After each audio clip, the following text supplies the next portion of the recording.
Hey, deserving listeners, today's episode is a deep dive on empathy.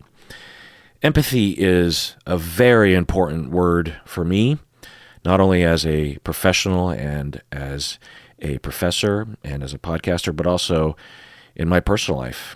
It's a very important word and concept in psychotherapy, of course. It's talked a lot about, it's researched, it's taught to students as a central feature of effective therapy.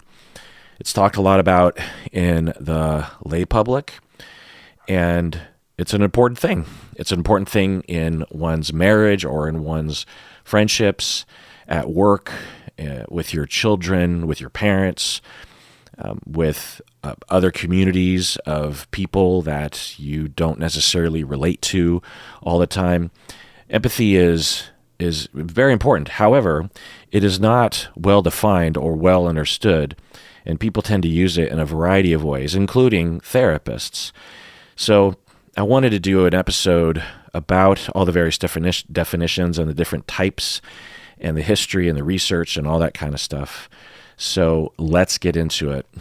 The first thing that I want to say is that I remember first learning about empathy in graduate school. It was 1995, and I did not have a background in psychology.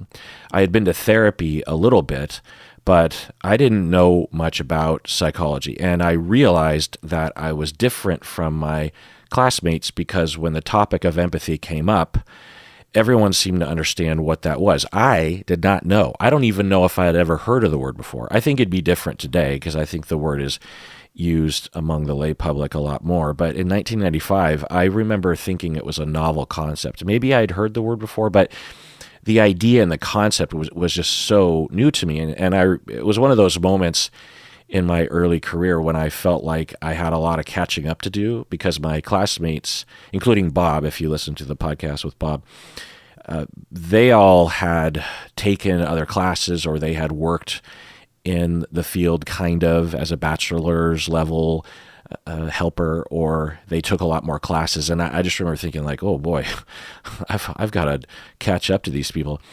Later, I would learn a lot more about empathy. And of course, by the time I was practicing, I had absorbed a lot of information. Years later, though, I would learn that empathy was way more complicated than I had been taught, or than I had originally thought. When I started learning about humanistic therapy and Carl Rogers, Carl Rogers was taught to me in this very simplistic surface way, and once I understood the philosophy and the practice and the research around person-centered therapy and Carl Rogers, I was like, whoa, empathy is way deeper and more philosophical than just being nice to people, just being nice to clients.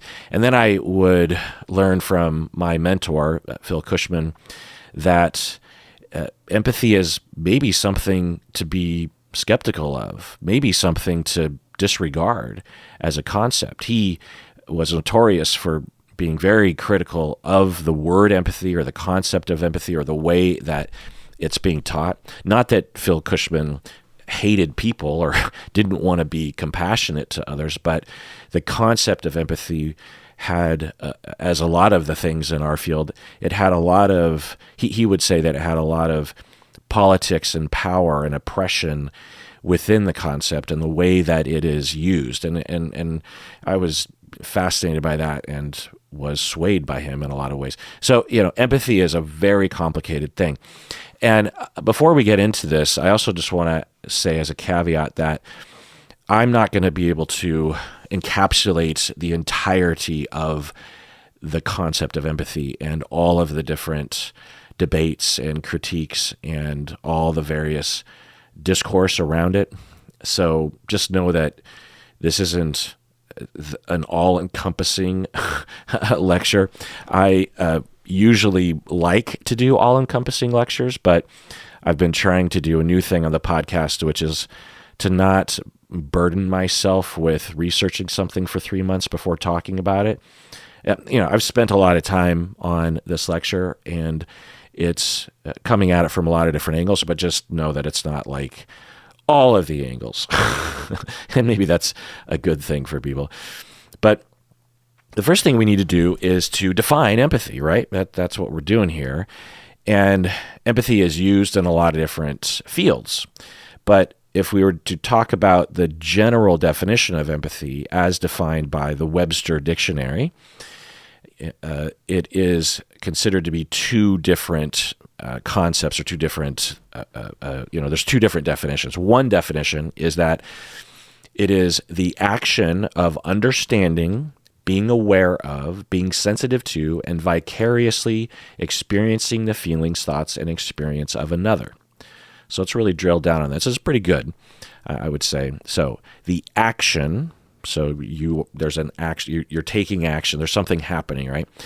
And you are understanding of the experience, of the feelings, thoughts, and experience of another person, or you're just aware of, you're sensitive to, or you're vicariously experiencing the feelings, the thoughts, and the experience of another person. So you have feelings, which we have to define feelings, which I'm going to do in a second, because we shouldn't take for granted that we're all operating from the same definition of feelings, right? Because it actually has a number of different usages, even in therapy.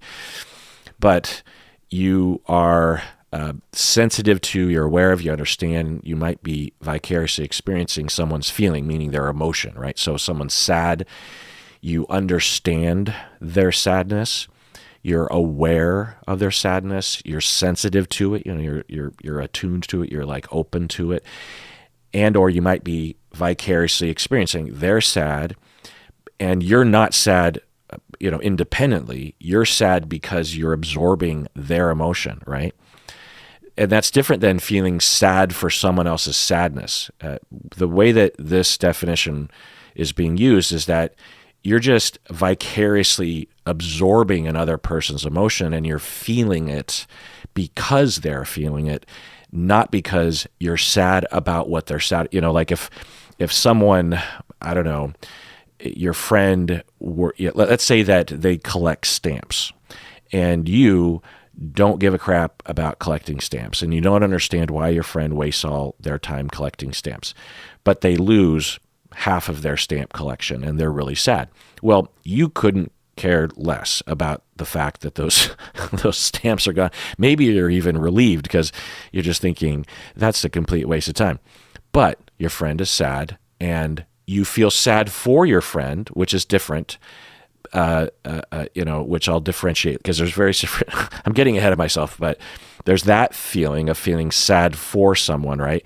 And we'll get into the definition in a second. But there's a definition or a usage of the word empathy in which, so this is going to take a while, okay? So just buckle up. Let's say that I am watching a TV show and someone loses their stamp collection, and I don't even know that person. And let's say that I don't even necessarily like the person. Maybe they vote differently than me or something. And I'm just not really in their camp or whatever, But I see that they're really sad about losing half of their stamp collection, and I don't really feel sad for them. I mean, maybe I would, but, they're just someone I'm watching on TV. Well, let's say that as they're crying, I start to tear up, or I start feeling sadness in my torso, and I have the physical feeling, and I have the manifestation of the physical feelings of sadness, and I notice that I feel sad now.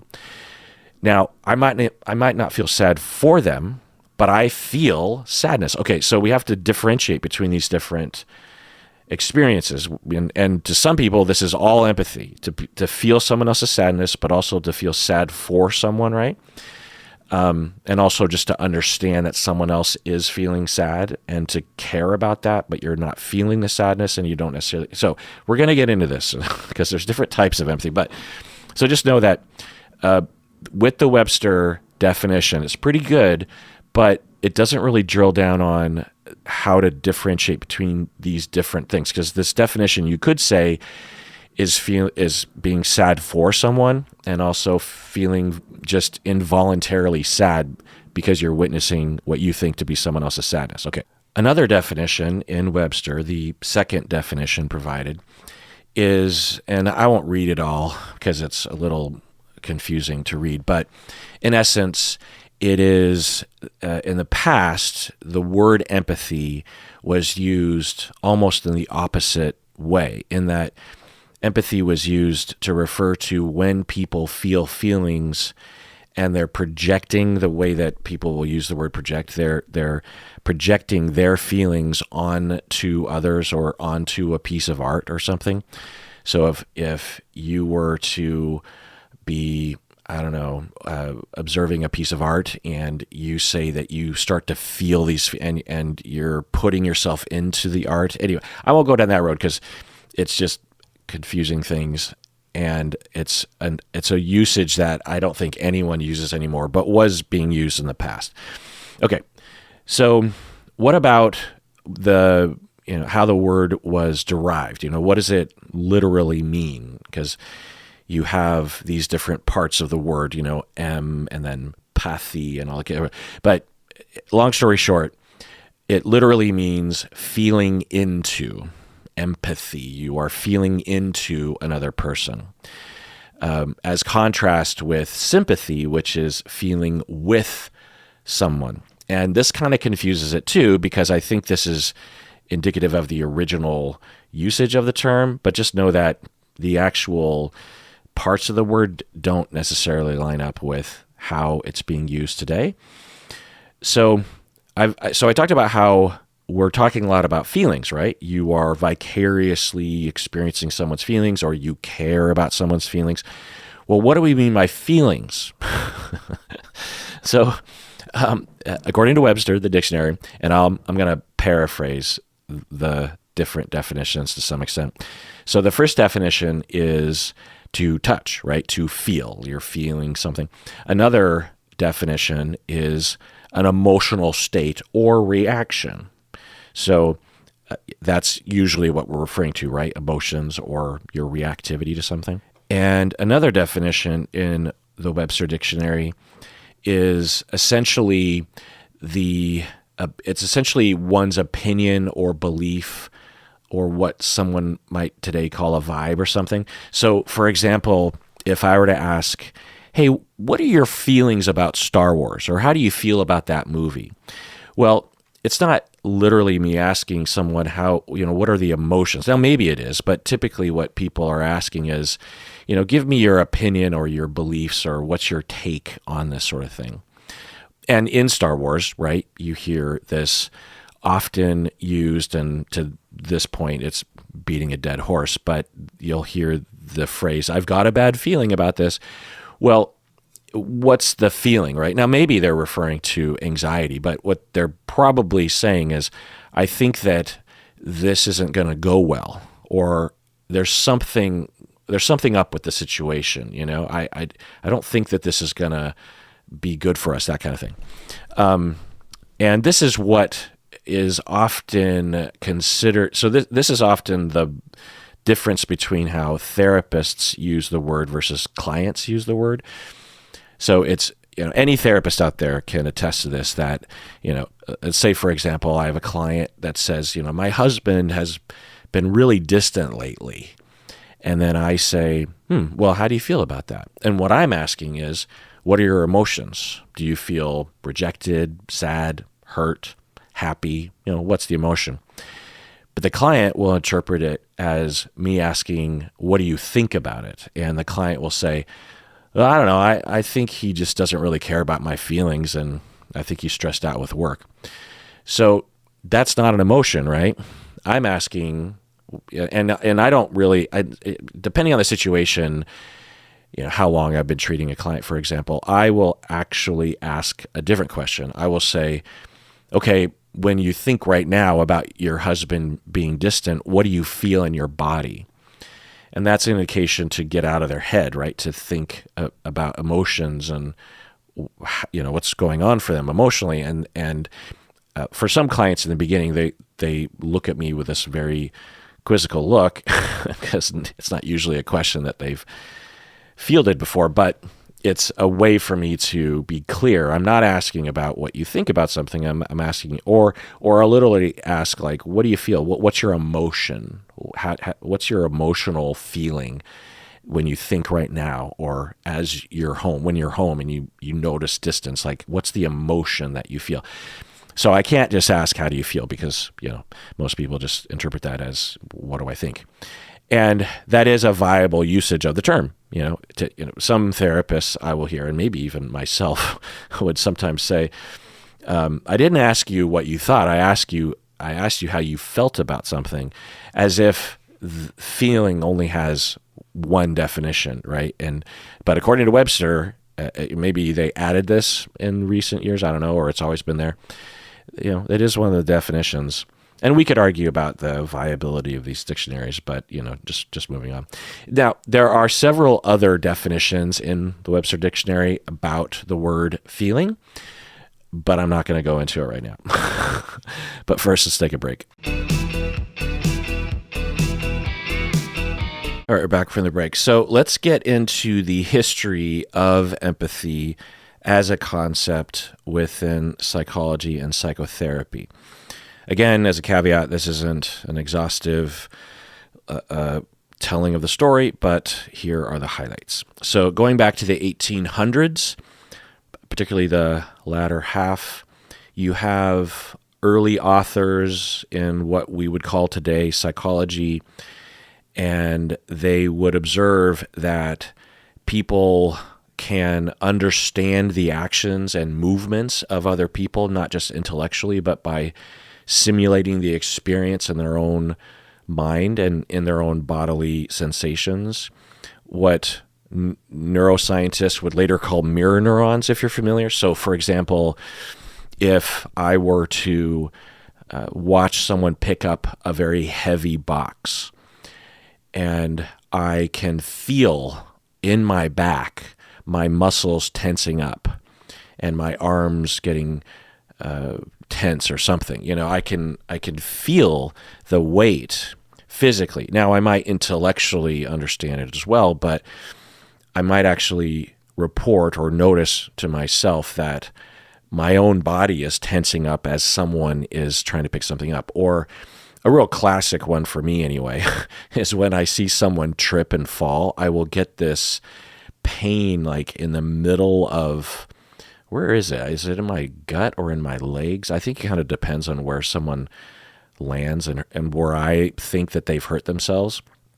So the idea goes is that we evolved this mechanism to help us understand each other because we're dependent on our social awareness, helping us to not only survive, but also to procreate.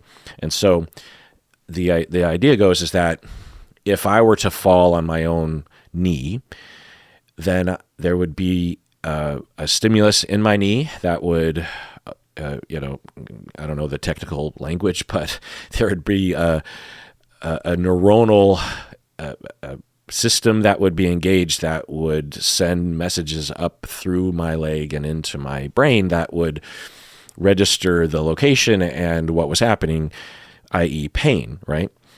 And then if I'm watching someone do it, then through my brain, I am interpreting and perceiving someone fall on their knee. And then there's a reverse of that process where a signal is sent down to my knee, and then some kind of vicarious pain response that is sent back. Or I don't even go to my knee. I just feel in the knee section of my brain, I feel the pain as if it's in my knee, even though I have not fallen on my knee. You know what I mean? So this applies to a lot of things, not just to pain or picking up something that is heavy, but it also pertains to emotion, right? If someone's crying, then our brain might start to feel sad and start to cry too. We're going to get into all that. But anyway, so early people in psychology in the 1800s would observe this, and they would call that empathy, or they would talk about it as if we would, in the same way that we would talk about empathy. Anyway, but then psychoanalysis and psychotherapy is popularized by Freud and others, and the paternalistic culture and how emotions are downplayed was at play. And so emotions in general weren't focused on very much. And also empathy was either not observed as an important thing or was downplayed as an act of getting too close to your patients or something. Now, having said all that, early figures in psychoanalysis, when you actually read their writing, to me, it's clear that they were valuing empathy, but they just weren't wording it that way, or they were using all this technical language around it. Freud himself was like this, in my opinion, and Sandor Ferenczi is another particular early figure in psychoanalysis that, to me, if they were around today and they used our words, I think they would use the word empathy and care for clients and that kind of stuff. But anyway, but it was mostly something that was not central, not like it is today. All right, so fast forward to the 1940s, and you have Carl Rogers. He is starting to emphasize the importance of empathy. He's putting empathy as a central feature in therapy and a central feature of what makes therapy effective. Again, empathy is downplayed, emotions are downplayed. People are asking questions like, how could empathy help? What good is just caring about it? Yeah, that's not going to cure them of their Oedipal complex. Come on. Well, he works hard and gets some colleagues to follow him. And by the time the 1960s come around, Carl Rogers becomes suddenly very popular in the psychotherapy world and even in the general public world. It was a part of the explosion of the humanistic psychotherapy movement that was gaining steam in the 50s. And the topic of empathy became all of a sudden a serious topic in our field. There were detractors and naysayers also during that time, so it wasn't fully accepted the way that it is today. So, but it was a big deal, and it put empathy on the map, positive, unconditional positive regard, so that's the other thing is like there's all these other words and topics that I'll get into, but let's fast forward to the 1980s, and there's an explosion of research regarding how empathy affects outcomes. There's a fairly significant movement at the time to start actually trying to figure out the cause of positive and negative outcomes in therapy instead of just operating theoretically and by anecdote. There was a big push that has lasted us until today and has been accelerating ever since the 80s to really just answer the question and not just make assumptions, right? And it was also, I think, an effort to try to establish common factors among the various different treatment models, right? You have psychoanalysis, psychodynamic, you have the humanistic therapies, existential, gestalt, you have cognitive therapy, you have behavioral therapy, you have all, there's just various different types. And by the time we get to the 80s, I think a lot of clinicians and researchers were starting to realize that to adhere to one school is not wise, and maybe there's wisdom to all the different schools of thought. And also, well, what are the common factors among all these? What's the common feature, not in their lingo, but in a more meta lingo? And maybe empathy is one of those things. So there was that. Now, today, fast forward to today, and the majority of therapists agree that empathy is important. It'd be really hard to find a therapist that would believe or admit that empathy is not important. But as I said earlier, most clinicians, anecdotally, have a very limited understanding of what empathy is. They will usually be using it in one of the narrow forms, which I'll get into in a second. Also, I would hope that most therapists have been taught the research that demonstrates that the relationship is a good chunk of the variance of therapy outcomes and one of the major causal factors in therapy working well or not working well. And by relationship, we're not specifically talking about empathy. Empathy is a part of that relationship, but there are other parts like the alliance, the therapeutic alliance, also positive regard, which is different from empathy. Also congruence and authenticity, which is another Carl Rogers humanistic thing. Also getting feedback is related to the relationship.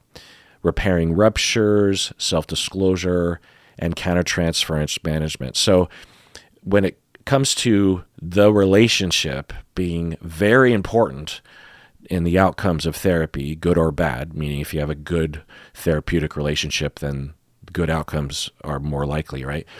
There's a lot of aspects of the relationship. Again, you have empathy, the alliance, positive regard, congruence, getting feedback, repairing ruptures, self-disclosure, and countertransference management. Some of you might be surprised that self-disclosure is in there because you're like, well, I thought self-disclosure was bad. I hope none of you think that, because research has been clear that self-disclosure used well is a very important part of the relationship, which is a very important part of good therapy. Okay, let's take another break. All right, we're back from the break. So if you listening right now are not a clinician and are thinking that this lecture might not be relevant to you, I think it's extremely relevant to all of us. I think understanding at the very least how to communicate or even just how to think about these various different feelings or reactions that we have to others, I think is a central part of living a good life, having a good marriage, having a good set of relationships, also having moral, having morality, I think has a lot to do with empathy. So, but I'll get into that in a second. But anyway, so how is the word empathy being used specifically? So as I said, the term is used in a variety of ways, and I find that most clinicians will just throw the word out, empathy, and assume that we all understand what each other means by it. And often maybe we do by context, but I think that it always needs a clarifier, which I'm going to get into. There are 6 different clarifiers that I think we should be using. Some should be used among therapists, but there's another set that I think should be used just by everybody, but I'll get into that in a second. So the action of empathy, or the word empathy, can include a lot of different subtypes or other concepts, things like feeling a client's emotions, right? That's empathy.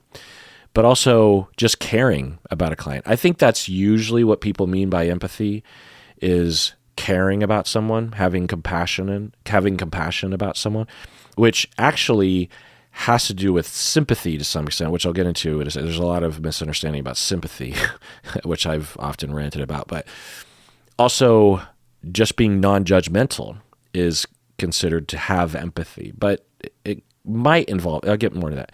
Also just being supportive or validating, having compassion, listening well, all these things I will hear what sounds to be synonyms for what people are using empathy for, but I think they all need to be delineated. So when I look at any term in psychology, I will always go to particular books on my bookshelf.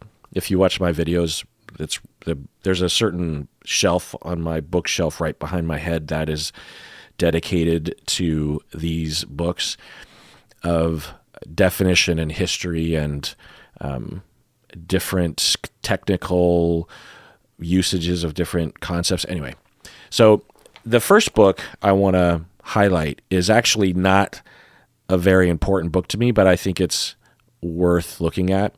It's the Penguin Dictionary of Psychology, and I'm pretty sure my parents gave this book to me when I was in graduate school. And I, at the time, thought, I don't know how useful this is, but I use it a fair amount as a podcaster, just as a reference, really. But I tend to use it as a way of finding out the cultural landscape, not necessarily looking at the definitive definition of something, if that makes any sense. Anyway, so there are 4 definitions in the Penguin Dictionary. Number 1 is a cognitive awareness, and I'm paraphrasing a little bit, but a cognitive awareness and understanding of the emotions and feelings of another person, an intellectual or conceptual grasping of the affect of another, affect meaning emotional display. So this first definition in the Penguin Dictionary of Psychology is just being aware, just understanding, an intellectual understanding of another person's emotional display. Someone is crying and you intellectually, cognitively understand that person is feeling sadness, or you're a pretty good guesser based on their display, how they're feeling on the inside. That is one definition of empathy. That doesn't sound very compassionate though, right? But, that's one usage. Another definition is a vicarious affective response, of a vicarious emotional response to the emotional experiences of another person that mirrors or mimics that emotion. So it's a sharing of the emotion, which is very different from an intellectual understanding, right? So this is just the absorption, or someone is feeling like someone's laughing and you don't even know what they're laughing at, and you just start laughing because you just feel their feeling, or they're agitated. It's just a stranger on the bus, and you start to feel agitated, right? Not out of fear of them doing something to you, but like someone's frantically looking at their phone and they're tapping their foot up and down. They seem really nervous about something, and you find yourself also tapping your foot, even though you don't even know that person. So that's a vicarious emotional response to the emotional experience of another person. Now, you notice that neither one of these definitions have anything to do with compassion or caring. So it's just notable. There are 2 more definitions that aren't really worth getting into. Let's move on. Now, I'm not saying that the Penguin Dictionary of Psychology is the definitive guide here. Like I said earlier, that book is more of a curiosity to me than a way to understand things. But it's worth noting. Okay, so another book that I have is a book called Psychoanalytic Terms and Concepts. Very boring but descriptive title. And they define empathy in the following way. So it is a mode of perceiving by vicariously experiencing in a limited way the psychological state of another person. Okay, a mode. It's a mode of perceiving. Okay, it's some kind of state or mode that you're in. You're either voluntarily in that mode, or you're involuntarily in that mode of perceiving. So this is your way of seeing someone or picking up on someone by vicariously experiencing the psychological state of another person.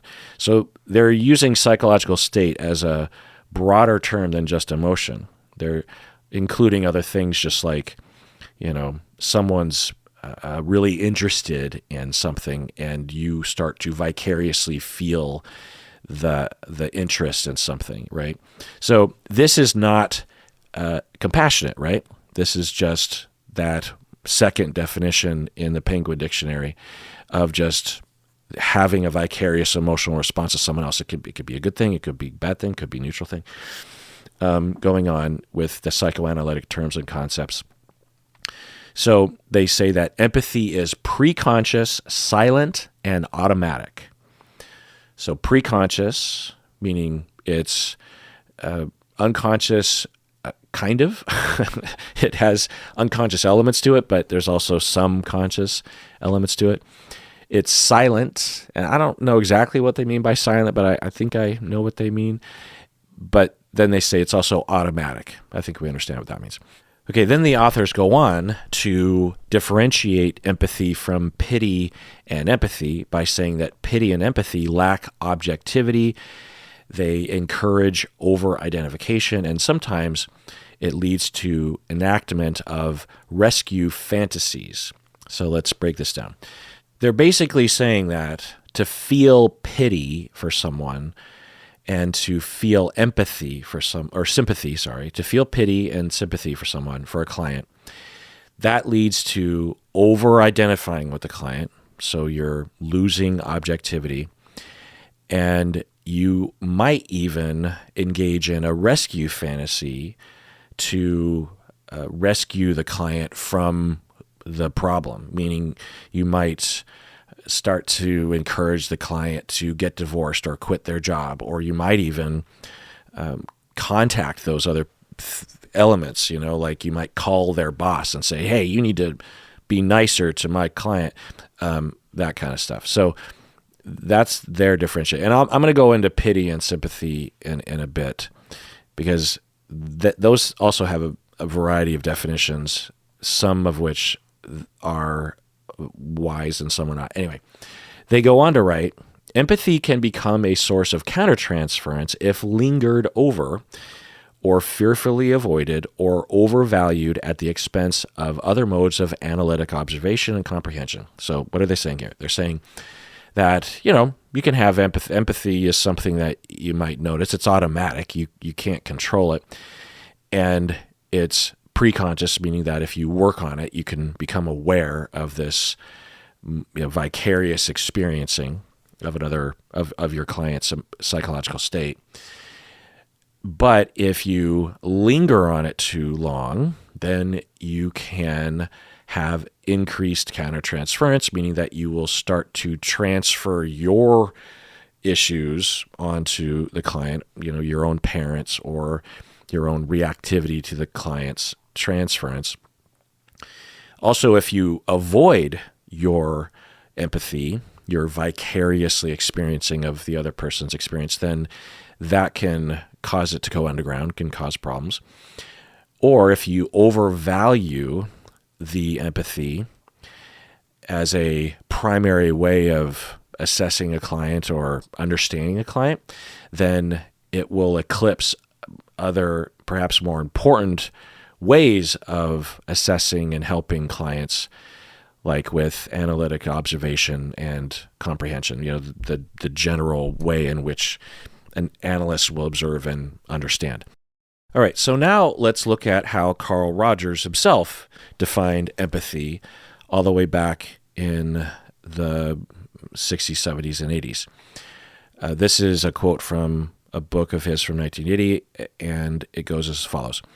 Empathy is the therapist's sensitive ability and willingness to understand the client's thoughts, feelings, and struggles from the client's point of view. So this is I'm going to break this down because this is very important, is that he was the expert, okay? Now, whether or not you adhere to this is up to you, but he thought a lot and wrote a lot and iterated his lectures and his understanding and researched it like a lot. It wasn't just him saying, everyone be nice to each other. It was a very scientific, evidence-based thing to him and his colleagues. So empathy, according to him, empathy is the therapist's sensitive ability and willingness. So you have the ability to be sensitive to the client, and you're also willing to understand. So understanding the client's thoughts, feelings, and struggles from the client's point of view. So this is something we haven't talked about yet, right? This is different. This is, I would argue, isn't the best. In today's context, I don't think this should be the central definition of empathy, at least in my opinion. And this is why we need so many clarifiers, because this is different than what, like the two main things we've been talking about so far were actually in the Penguin Dictionary, ironically. Maybe I should revere that book a little bit more. But the first definition in the Penguin Dictionary is just cognitively understanding that someone else is having an emotional experience. The second is to vicariously feel someone else's. So there's a Venn diagram between those two, right? But not necessarily. So you can even vicariously feel someone else's feelings, but not even know that you're absorbing someone else's feelings. You're maybe even unaware of the fact that your feelings are just a vicarious feeling of someone else's feelings. You know what I mean? Anyway, but so those are the two main kind of categories, and I'll get into more categories in a bit. But for Carl Rogers, he's saying that you're sensitive and you're willing to understand, take the time, and to be open to the client's thoughts, feelings, and struggles. We're hearing that word, struggles, from their point of view.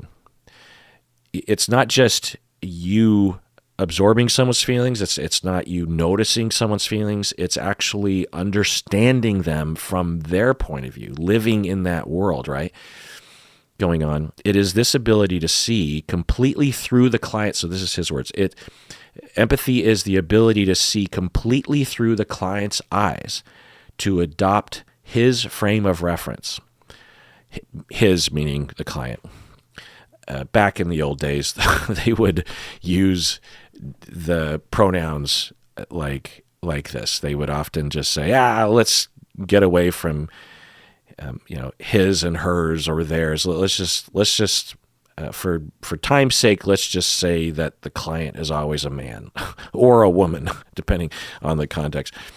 Like one of the things that they would do along these lines is if they were talking about a parent and a child, they would assume the parent is a mother, and just to contrast pronouns, they would say it was a mother with her son. So when she were to attune to him, and it was all for the sake, what I think they thought was for brevity, right, and for ease of reading or something. But when you read it today, it's just like, why are we referring to the client as him?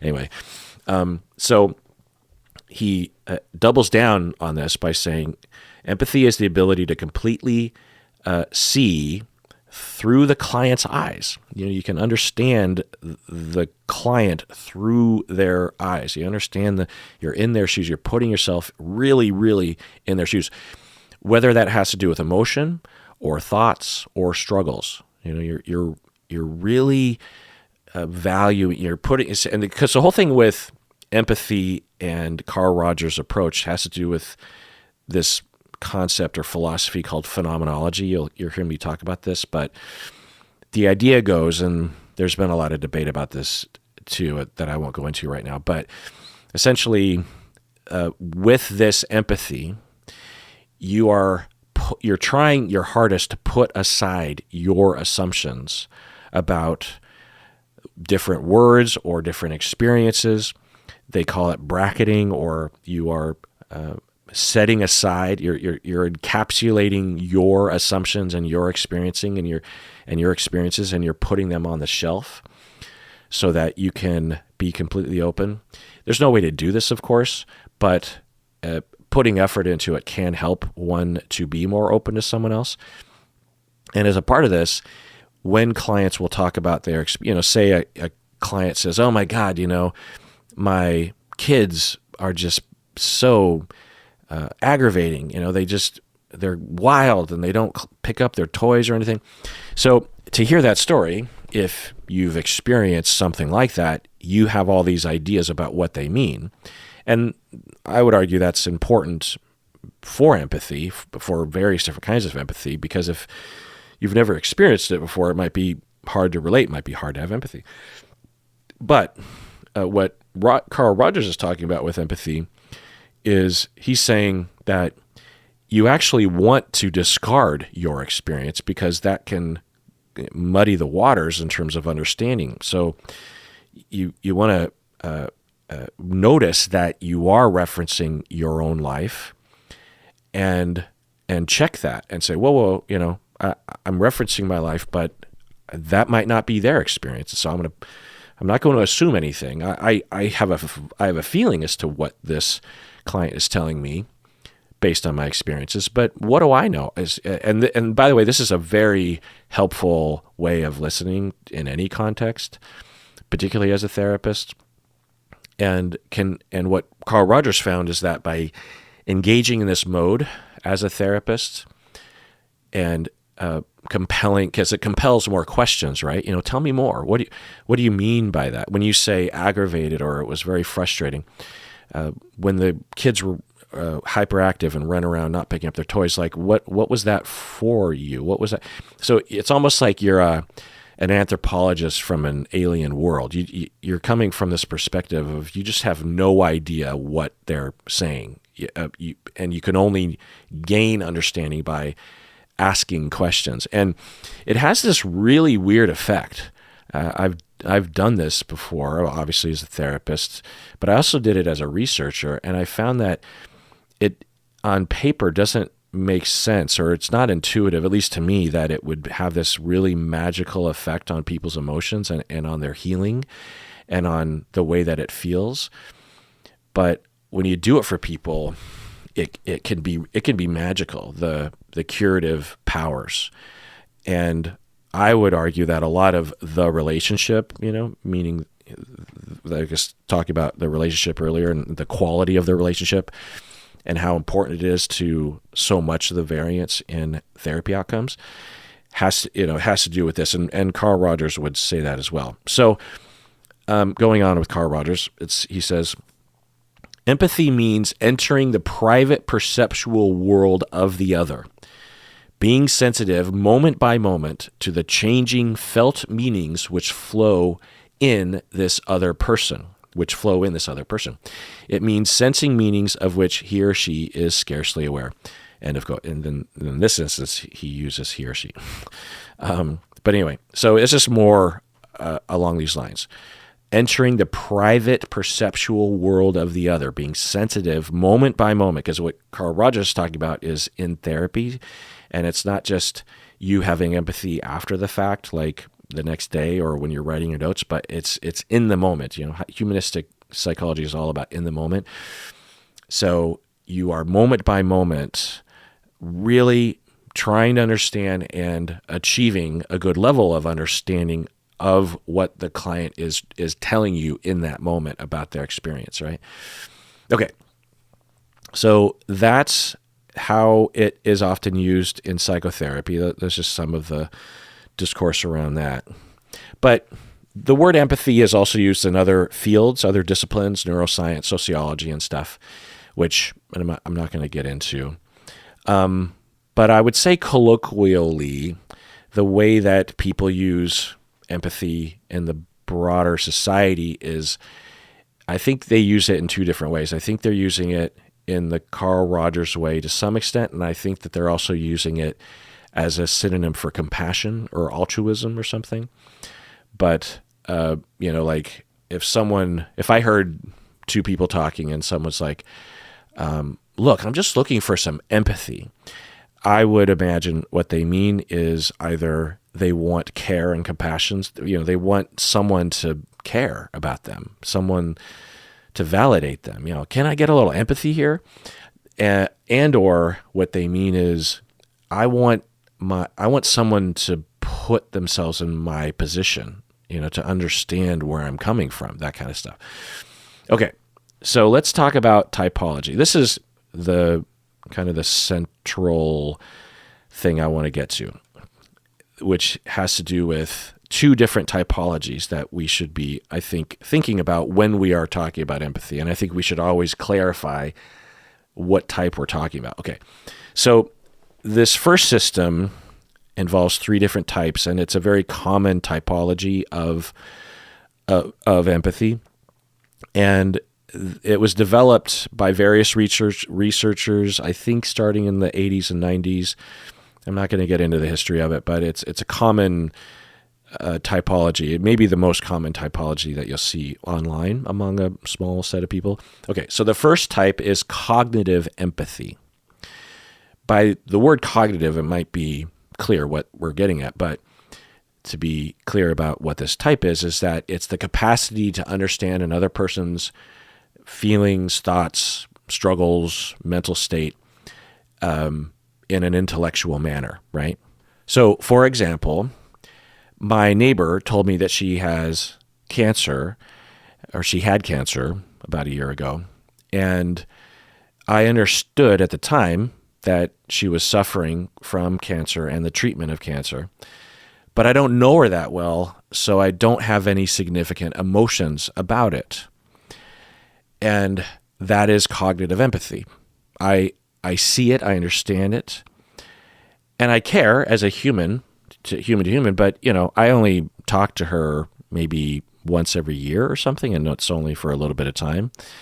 We're not attached, we're not friends really. We're friendly, but I know her and I understand, and I care human to human, like I said, but I don't have, whereas if Stacy had cancer, I would have a lot different reactions to it, right?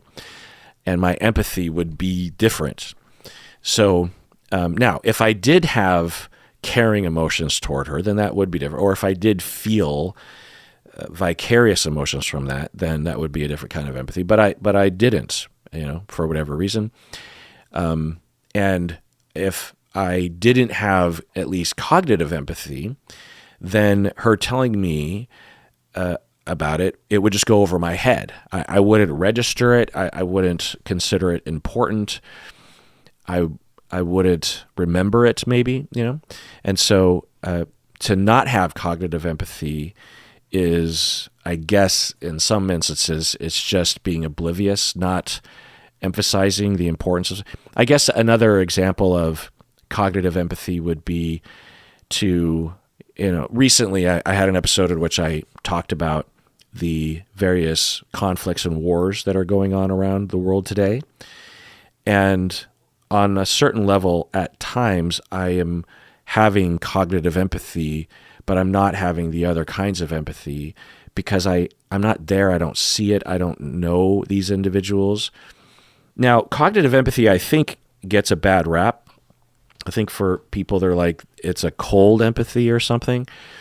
But it isn't. It's still empathy. It's still recognizing and understanding.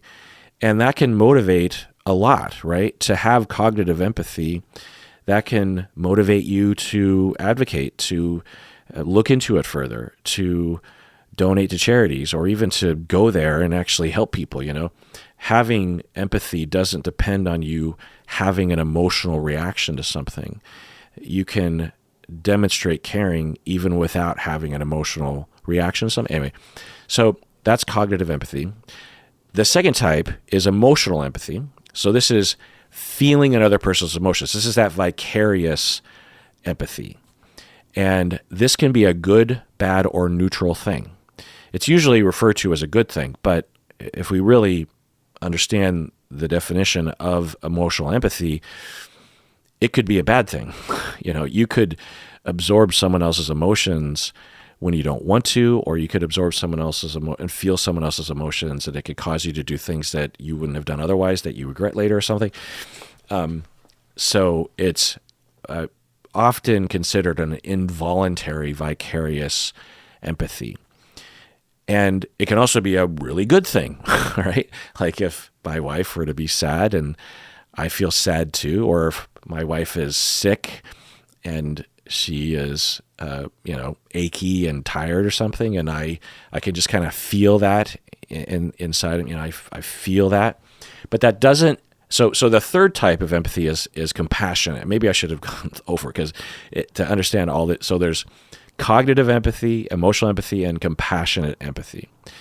And compassionate empathy is, I think, what we're often valuing, right?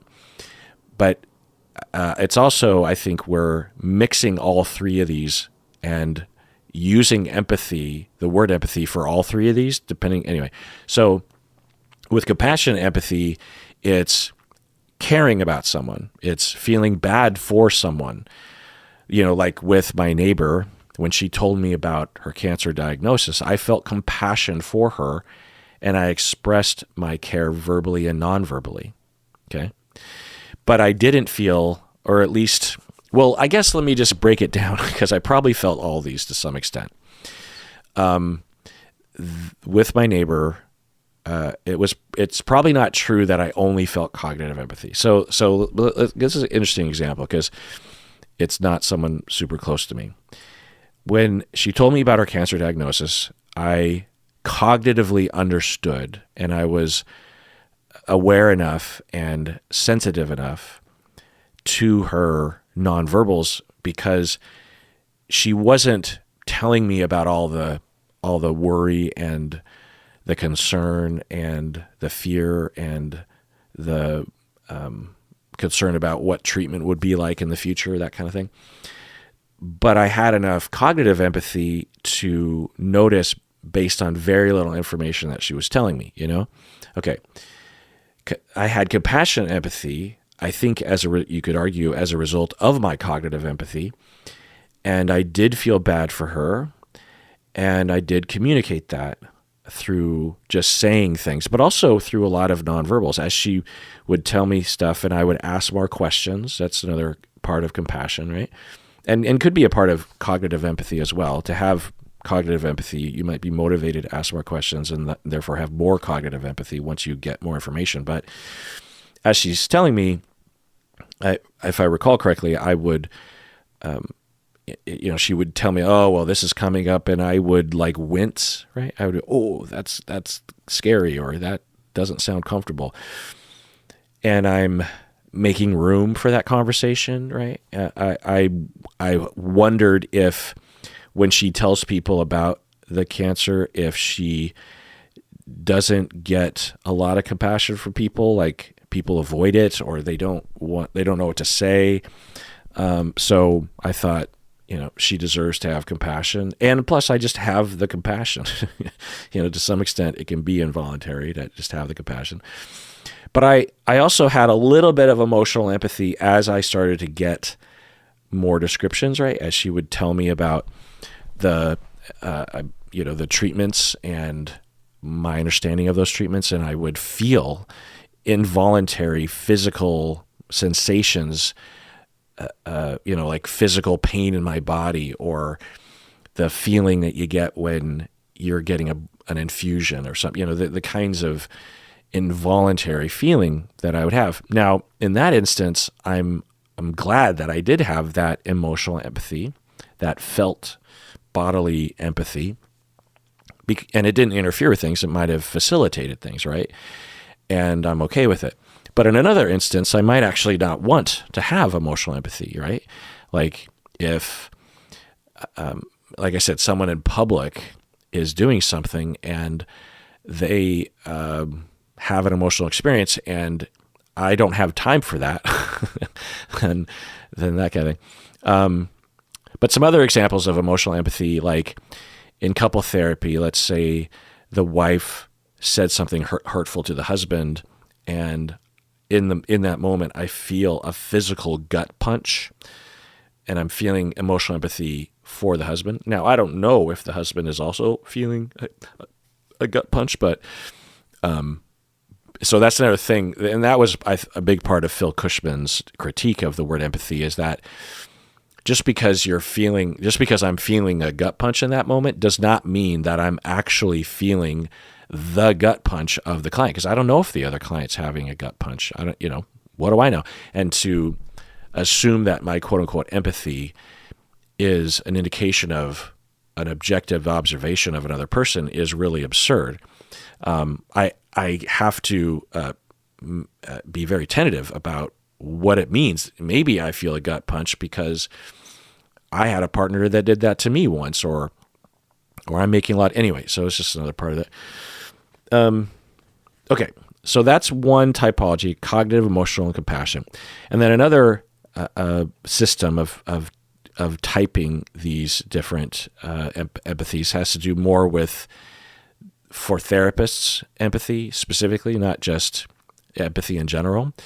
And there's a lot of different terms for these three types, but in general, I'll provide some of the more common ones. So we have empathic rapport, and then we have communicative attunement or process empathy, and then the third type is person empathy or background empathy. All right, so let's get into it. So empathic rapport is exhibiting a compassionate attitude toward the client, showing that you understand the client's experience. For example, a client tells me about being mistreated and I say, ouch, that's hurtful, right? That kind of thing.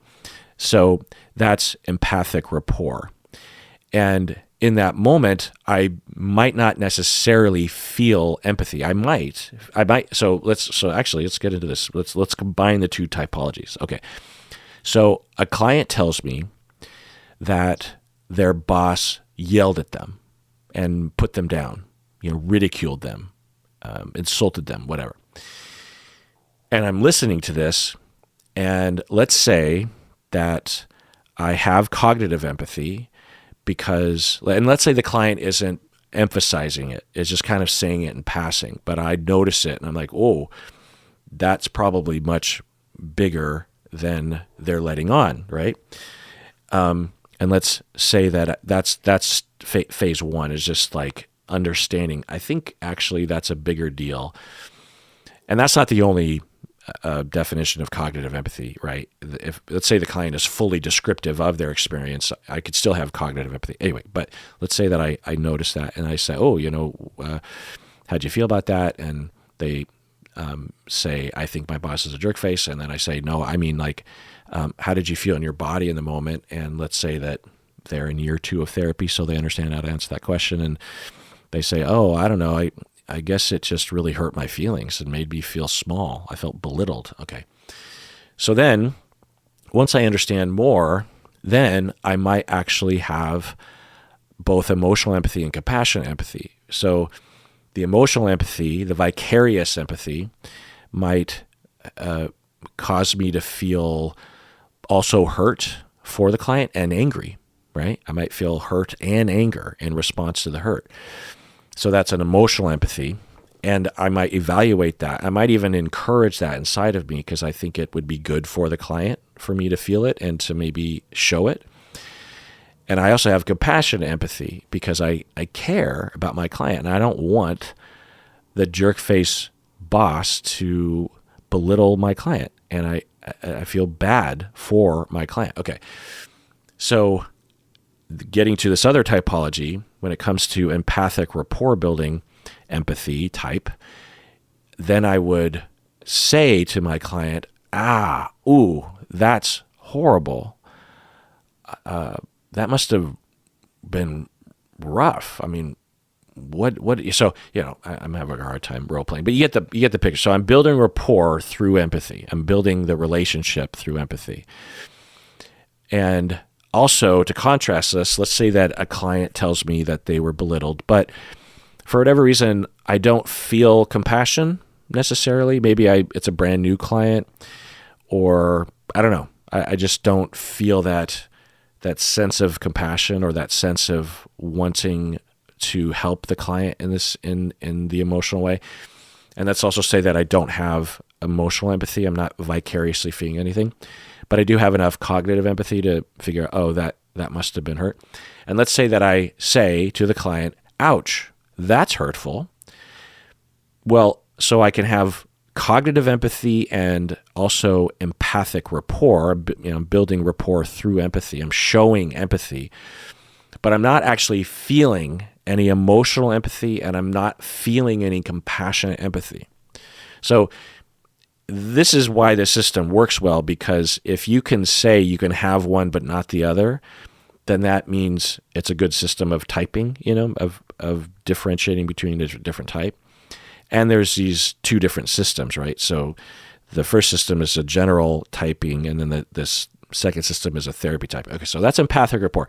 The second type of empathy that is often talked about in my field is what they call communicative attunement or process empathy. And this is basically what Carl Rogers and folks were talking about. It's central to person-centered therapy and client-centered therapy. So this is defined as and this is my paraphrase, the active, immediate effort to stay attuned to the moment-to-moment communication from the client by showing verbal and nonverbal indications of being attuned.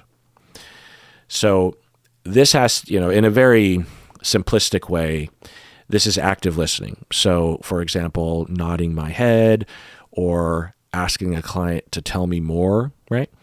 So this is not often what people are thinking about when they think about empathy, but it is one of the usages, and it is sometimes what people are referring to as empathy, is just showing interest, but also being in their world, right?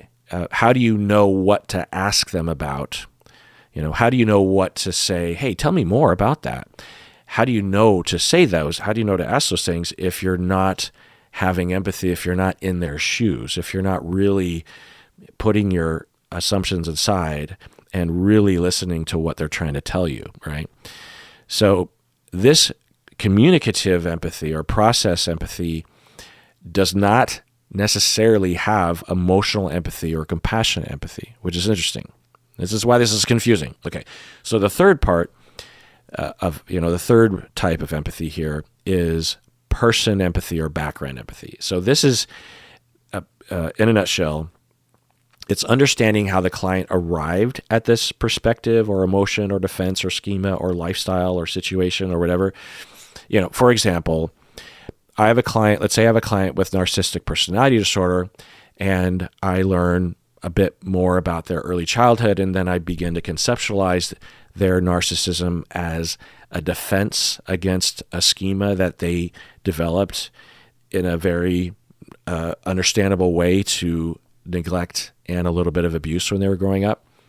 So that's why this is called background empathy, because a temptation would be to see the person with narcissistic personality disorder as just being self-centered and a jerk face, arrogant, right? And just leaving it at that.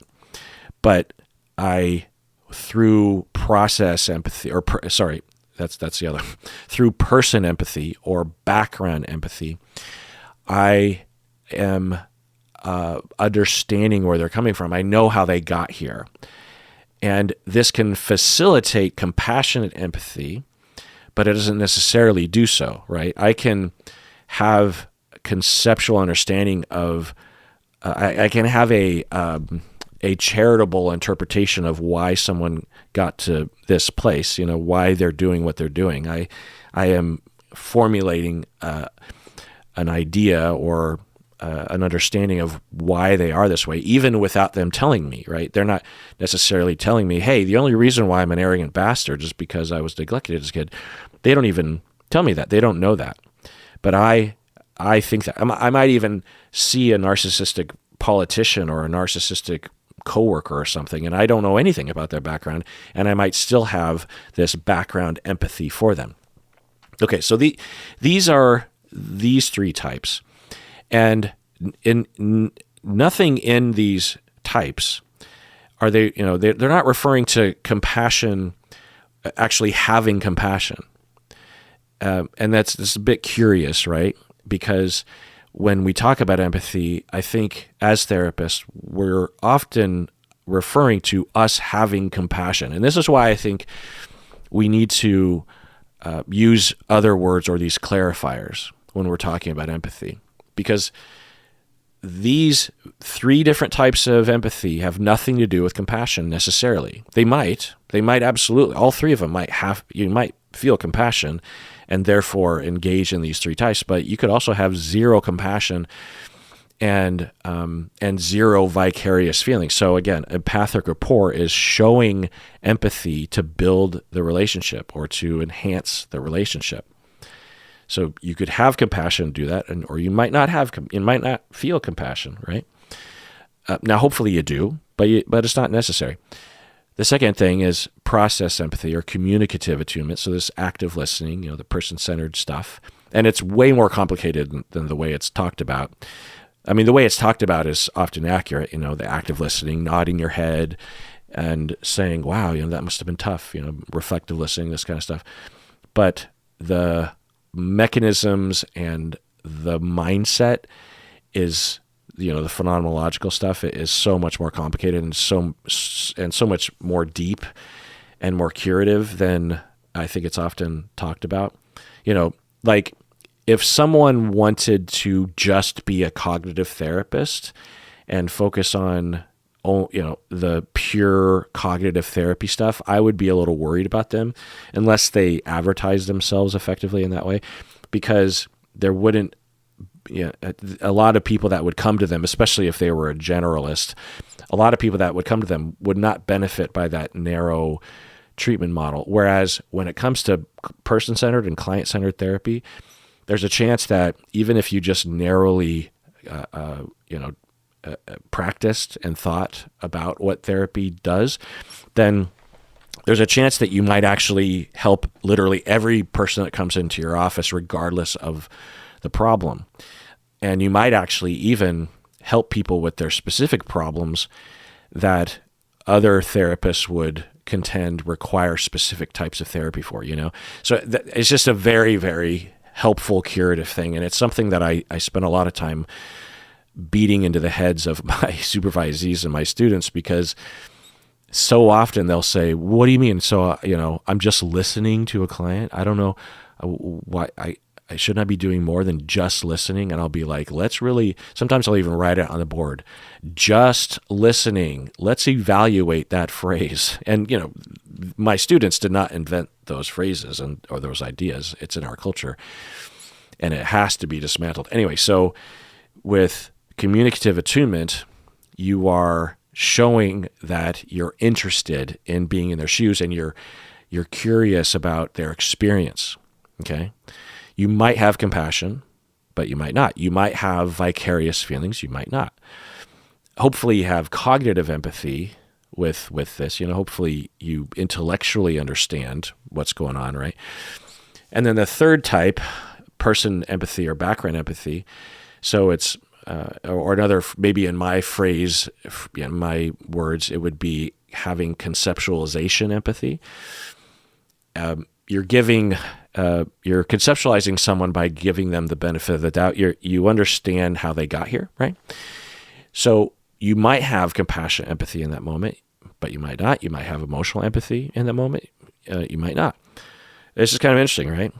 So again, we have cognitive empathy, which is understanding. You have emotional empathy, which is vicariously, involuntarily feeling. And then you have compassion empathy when you feel bad for someone.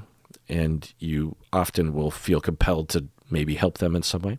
Now, as a therapist, each one of these types of empathy is crucial to the therapeutic process. And I might even say it's crucial for being in any relationship.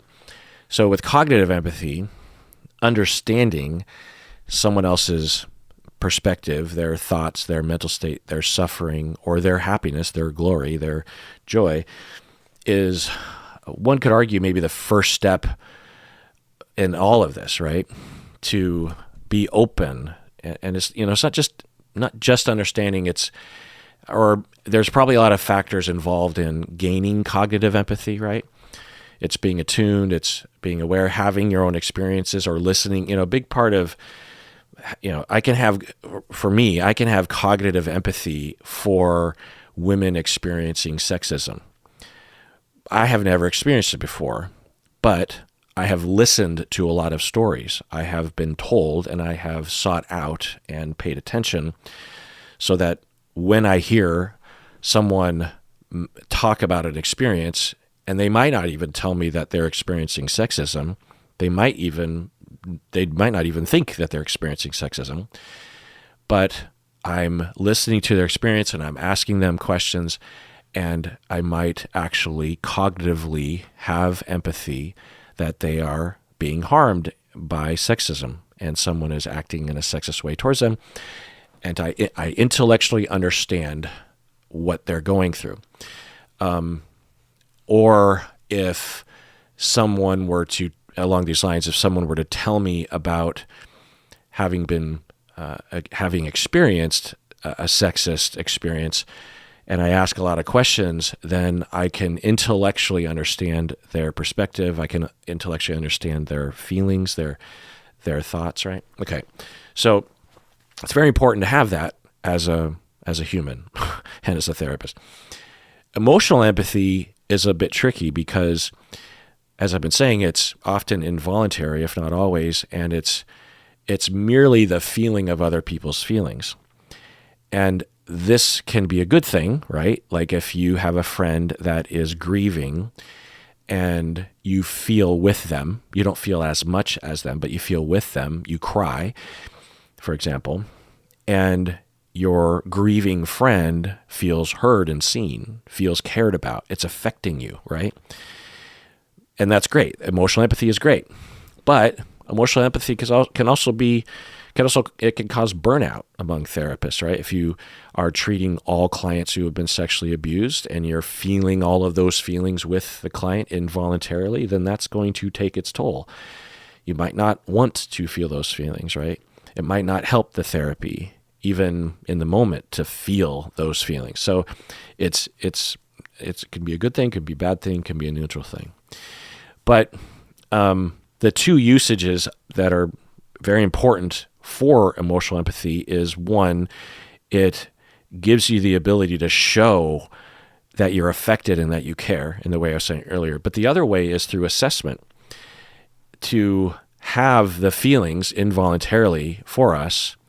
And by assessment, I mean both as a clinician, but also just in life, right? If your friend is telling you a story and you understand it kind of, but then you start feeling along with them and you notice that, then you have greater insight into what it was like for them. Now, again, to talk about the critique around this is that you can't assume that because you're feeling a feeling that might be emotional empathy, that doesn't mean that it is emotional empathy. You might be feeling a completely different feeling. This is important. This is like when people say, I'm an empath.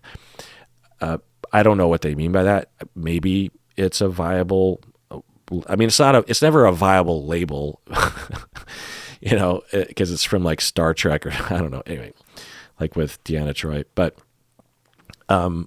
sometimes I suspect that when people say I'm an empath, they have feelings and they assume that they're being affected by someone else. They're picking up on other people's feelings, but they're just, as I was using the word projection earlier, they're just projecting, they're distorting.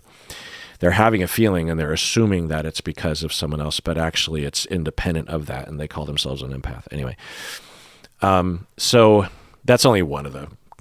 I think I could talk about I am an empath a lot longer than that, but I'd have to look into all the uses. Anyway, so with emotional empathy, it's a way of assessing things.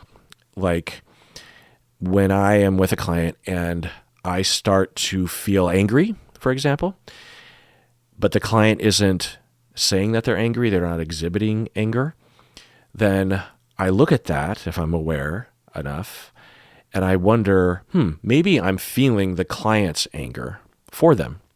They have anger, but they're not expressing it. And maybe if I were to, and so I'd use that as and that might compel me to ask them more questions, or even just exhibit my anger as a way to elicit their anger. You know what I mean? Anyway, so that's emotional empathy. Third, compassionate empathy, of course, is very important. To be a client and to feel, or just be any human in any context, to have someone care for you. This has to do with attachment, right? Security. Okay. The other system, empathic rapport, showing empathy for the trying to benefit the relationship, of course, is important. And then the second type, communicative attunement. So, you're in the moment, you're trying to see things from their perspective, you're trying to be in their shoes, you're trying to gain that lived experience. That can be very helpful, at the very least for assessment, right? To just hear the full story. But also from the phenomenological Rogerian perspective, it's curative.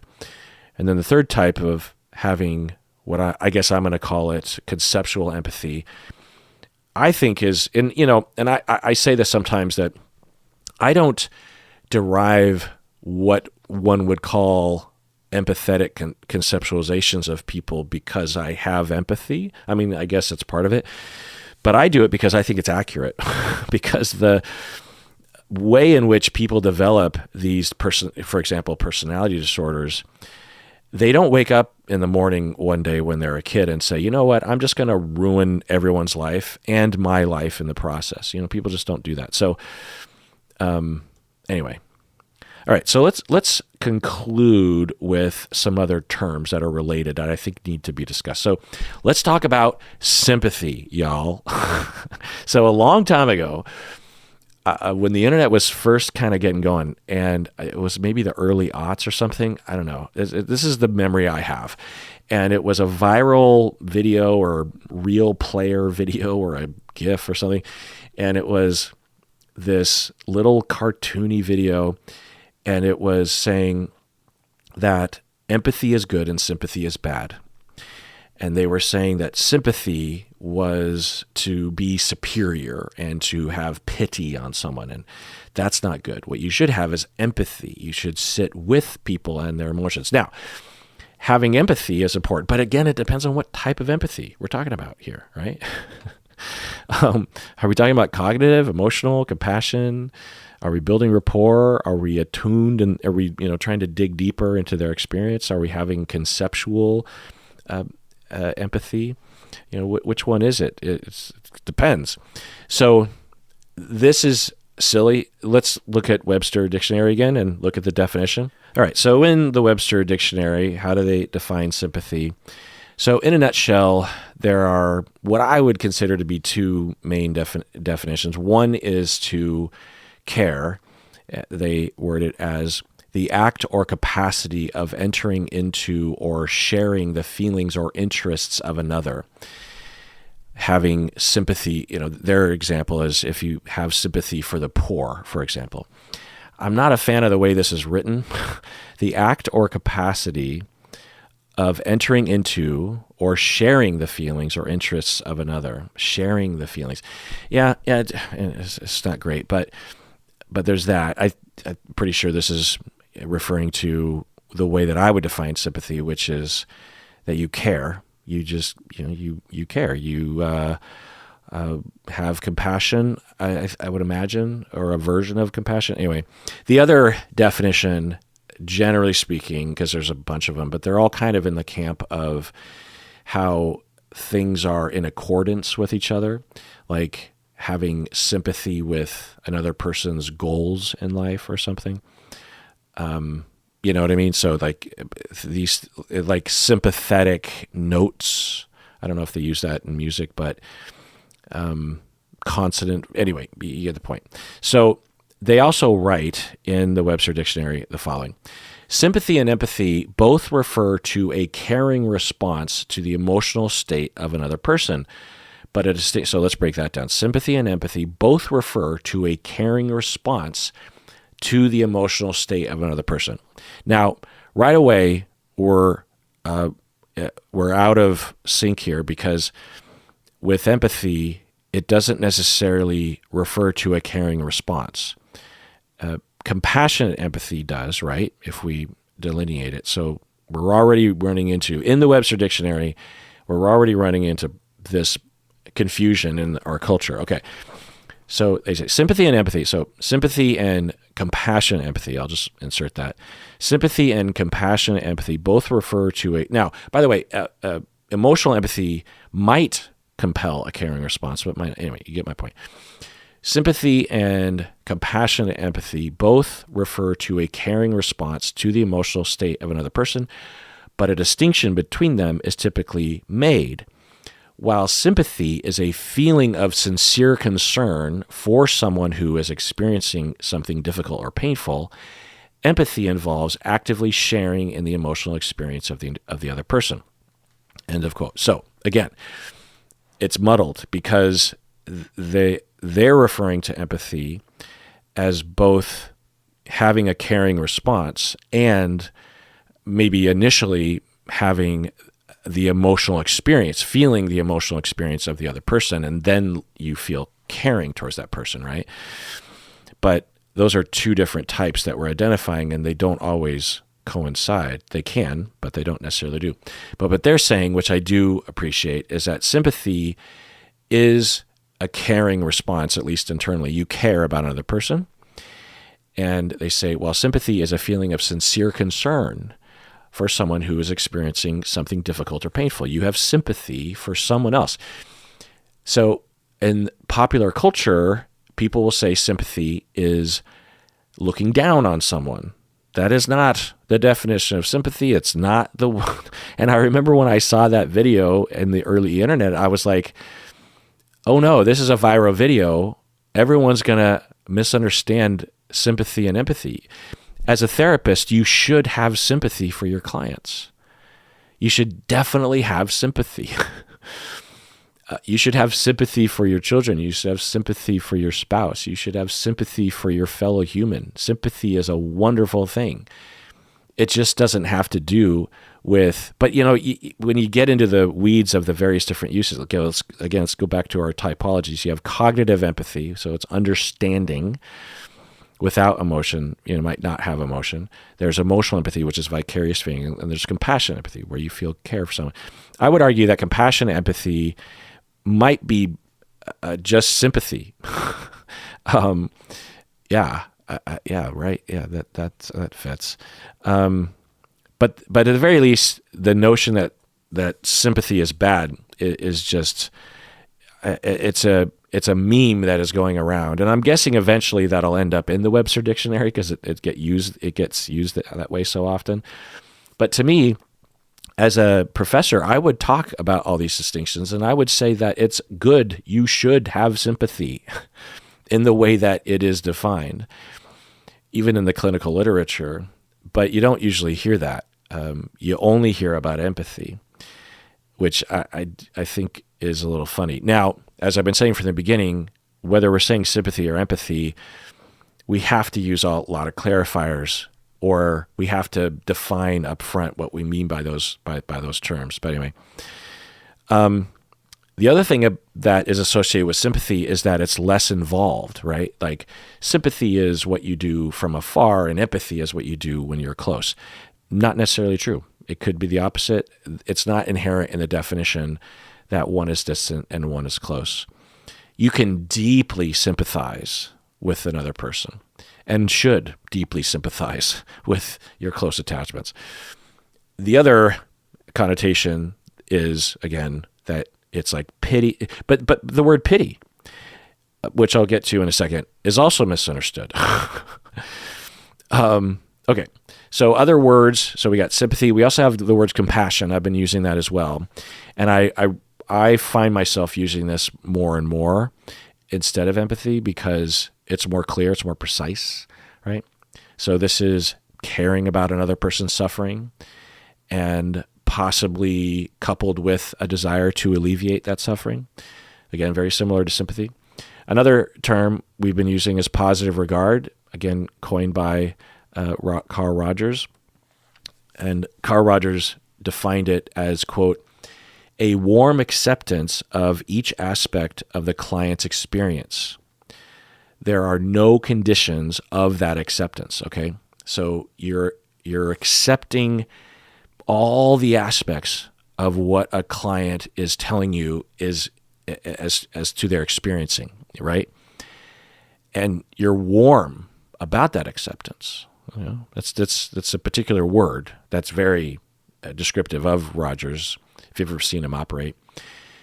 And there's no conditions to the acceptance. It's unconditional positive regard, right? You have no conditions. There's no exceptions. You warmly accept, even if a client is talking about something important. Because if we can get there, then clients often feel a foundation upon which they can actually get better. Now, I would argue that they were, as with a lot of theorists in psychotherapy, they were actually, at the very least, to some extent, if not fully, operating within attachment-based therapy, as I would put it. But they weren't wording it that way because they didn't really know about attachment theory, or they didn't emphasize it enough, you know what I mean? So that should sound familiar to you.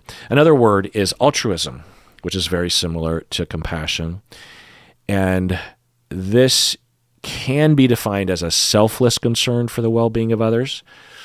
But you tend to hear the word altruism in different contexts, right?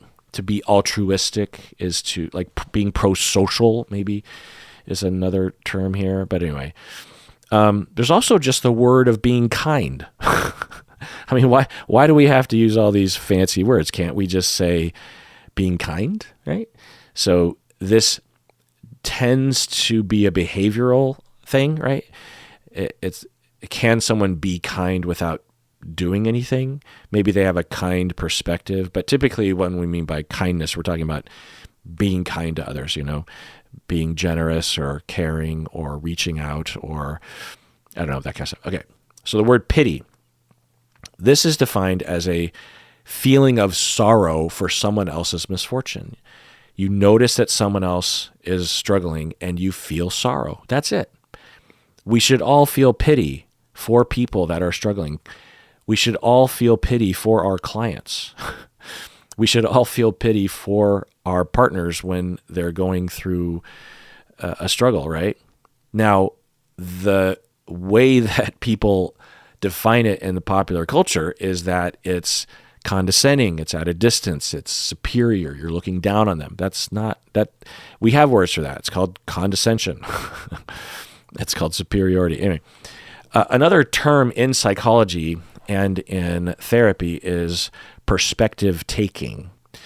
It's a pretty descriptive word that is self-evident, but to be clear, it's taking the perspective of another person. And it was a term that was used decades ago in therapy, but you should just know that that term exists. There's also a similar term called connected knowing.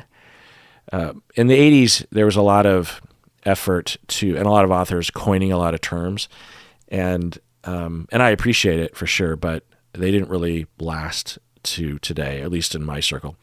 Another term we can look at is emotional intelligence. This is different, right? This is like an inherent or a developed awareness of emotions of others and ourselves, that kind of stuff. And, it's just related. It's not, I think we all understand that that's not necessarily empathy. There's also the term of interpersonal sensitivity. So this is the ability to detect and interpret the subtle cues of another person regarding what they're feeling or what they're experiencing, right? It's that ability to know or to the ability. Well, I said it. Moving on. The other term is emotional contagion. So this is going a different direction, but it is related to empathy, right? So emotional contagion is the automatic and unconscious transfer of emotions between people, often without understanding that it's even happening. So emotional contagion is, I guess, if you know about undifferentiation or fusion, that could be related, or it could just be something that happens in public, Anyway, the other term that I feel like I want to include is mob mentality, which can involve emotional empathy, in that you as a mob will absorb the feeling of someone else, or you'll absorb the feeling of the mob, and the mob also absorbs the feeling of you. It's just sort of a mob that's absorbing feeling and perspective, right? So that's what I was saying about how emotional empathy can be a good or bad thing. We can understand how mob mentality can be a good thing or a bad thing.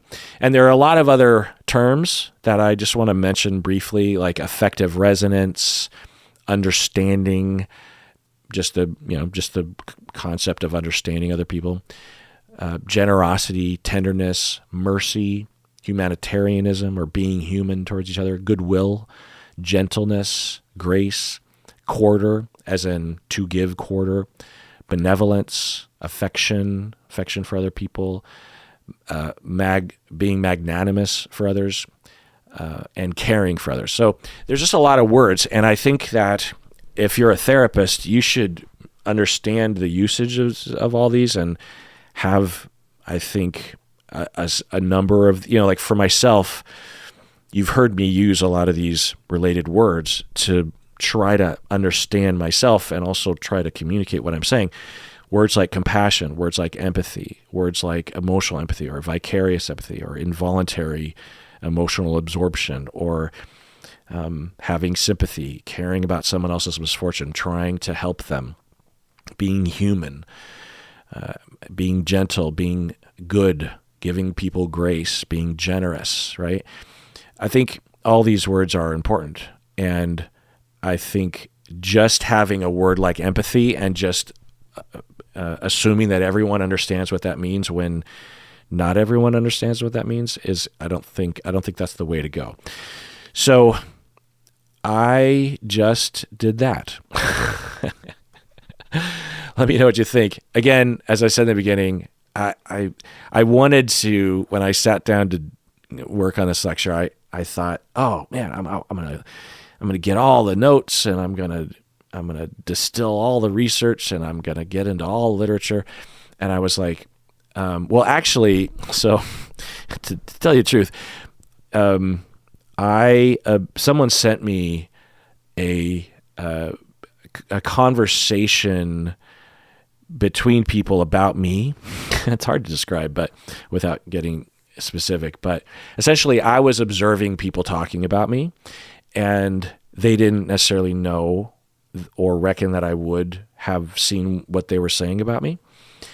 And they were listeners of the podcast, or they knew about me or something. And it was all good. People were neutral or being nice. And the nice person was saying that I used to make episodes that were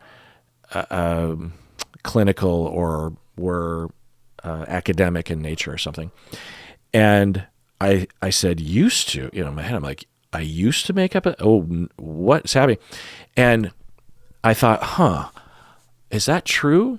And I thought, well, the deep dives that I've been doing lately have been with Umberto, and those have not been, I mean, to me, they're clinical, but they're not like academic, right? I mean, I don't know. I kind of consider them to be that way. But anyway, they're not like classical, like this is, like just a lecture on empathy. And I also thought, well, yeah, I guess that is kind of true. But then I also thought, well, I've been doing this thing for 16 years, so most of my episodes are in the past. So even if I was still making clinical episodes at the same pace, in the past, 95% or 98% of my clinical episodes would be in the past. Most of them in the distant past. So I also thought about that. But along these lines, my effort was, well, maybe my problem is that I am not making shorter deep dives, right? I'm not just, why do I have to treat everything as if it's this mammoth endeavor? Why can't I just look into something for a few days and then make an episode about it, which is the way I think I used to do it more often. I think there's just been this drift for me to like take on these big projects, right? So this is out of that effort, and I like it. I hope you do too, and also I hope that you take care of yourself, and I hope that you know that you deserve it, and I hope that you know that you really, really do deserve to take care of yourself, and you deserve compassion and empathy and all the stuff.